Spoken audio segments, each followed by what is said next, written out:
Deleted session. May 26, 1975. Now, good evening. You did not ask me for a session, but it is a stormy night, so let alone the way I touch on a few stormy subjects, though with a light hand. Can you hear me? Ra said, yes. She said, first of all, let us get a clear view of your own intents through the years. Looking at your parents, you decided early that you would have a certain kind of relationship with a woman, a closeness that your father did not have with your mother, one that involved many facets of your own personality and with its purposes. Otherwise, you would not have married. You did not dwell consciously on the kind of woman you wanted. Some men never achieve any kind of creative or stable relationship with a woman, and so they are acutely aware of that lack in their lives. One purpose was met.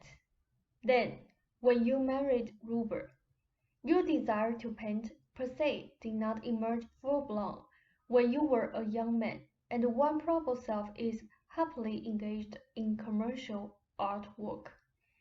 He wonders what would have happened had he done something else. You did not meet Ruber either until you were in your 30s. So the challenges set were not those that would be solved by a conventionally young man. You could have followed still another course, one in which you did not become involved in any intellectual or challenging concepts, but bypassed them completely. That kind of painting can be excellent, but it also involves an intense immersion in the emotions, to the exclusion of any important conceptualizing. The greatest kind of painting includes both the intuitions and the intellect, but in your terms, this also requires the maturing of high intellect. You decided to take that course. In a different way, Ruber chose the same journey.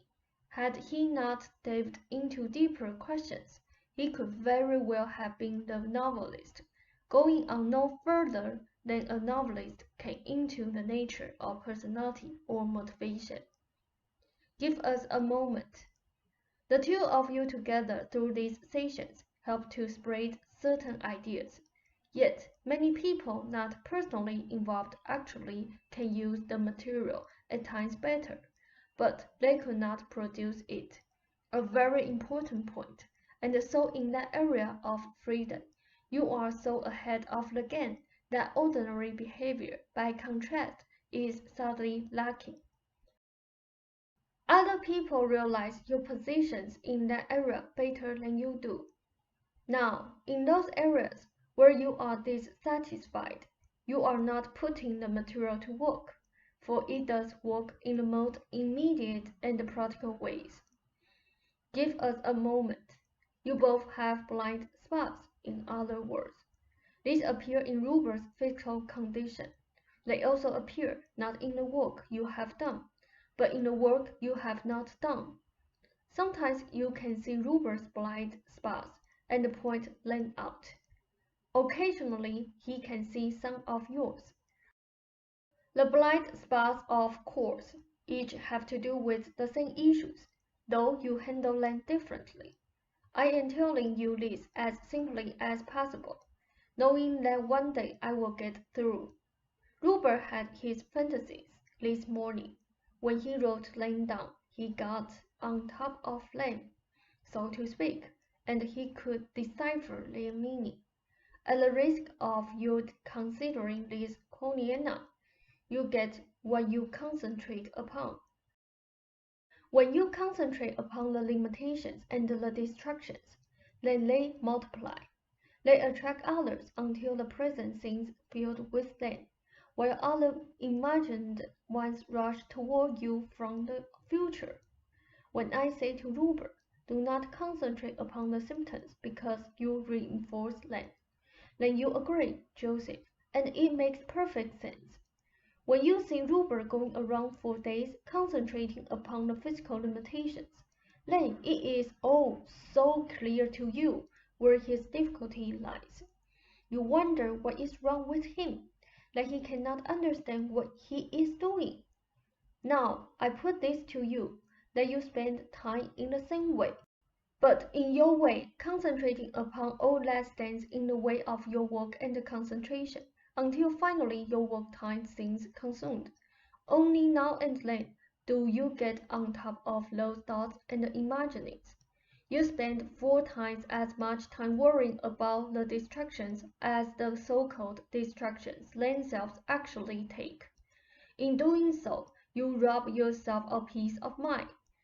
You imagine future distractions, yet when Ruber projects his symptoms into the future, you see clearly his error, though he may not. Now, there must be reasons for that kind of behavior. You make your own reality. If Ruber's symptoms represent the seemingly negative aspects of his life, then your dissatisfactions about work represent the same in your private experience. You say to Ruber, you are using the symptoms as a framework of a sort, in which you feel it safe to progress, though slowly. Now, in your work, you are progressing, but slowly. So, why do you magnify the distractions?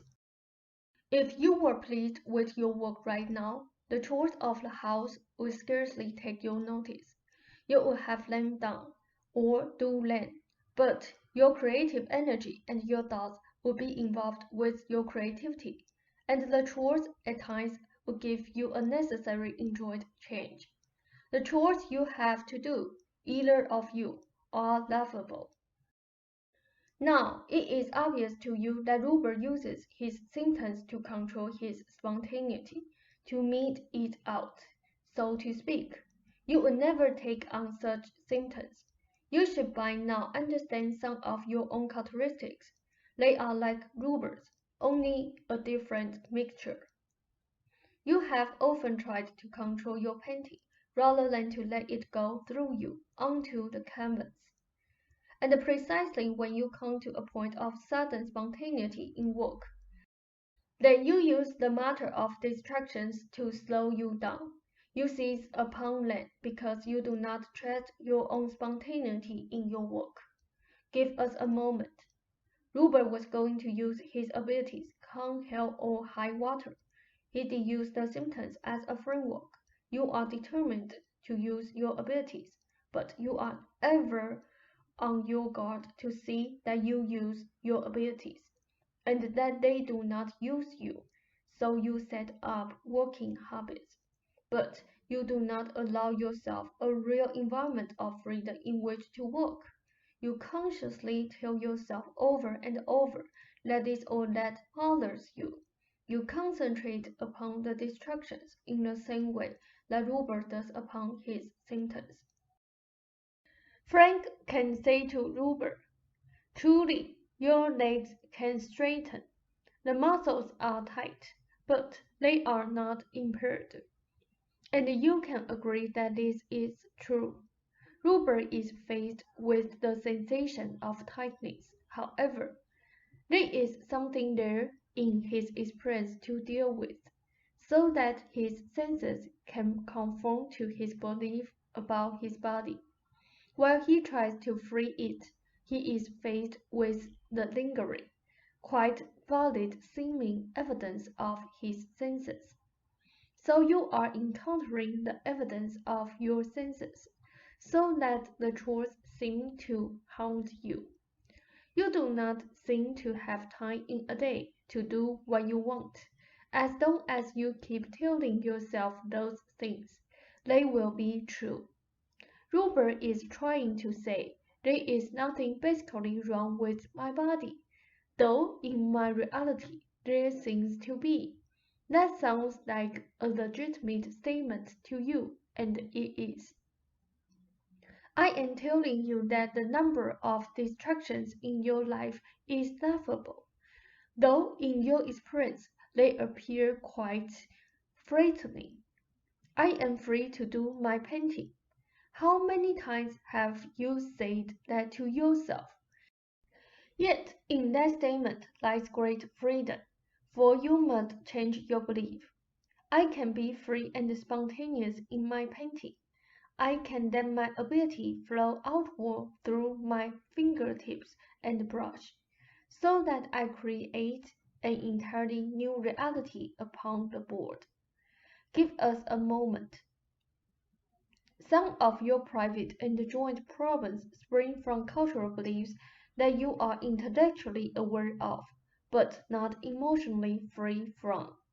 Your idea of a separate painting studio and some of your attendant ideas are simply handovers that you do not have to accept, springing from your father and his garage.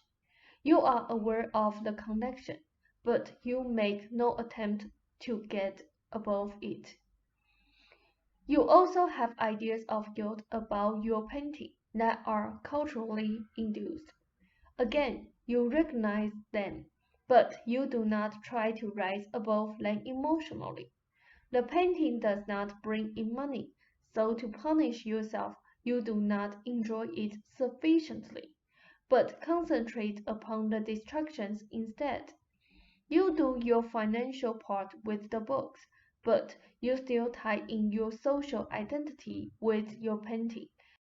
And to some extent, you still feel that that social identity is dependent upon the money your art should produce.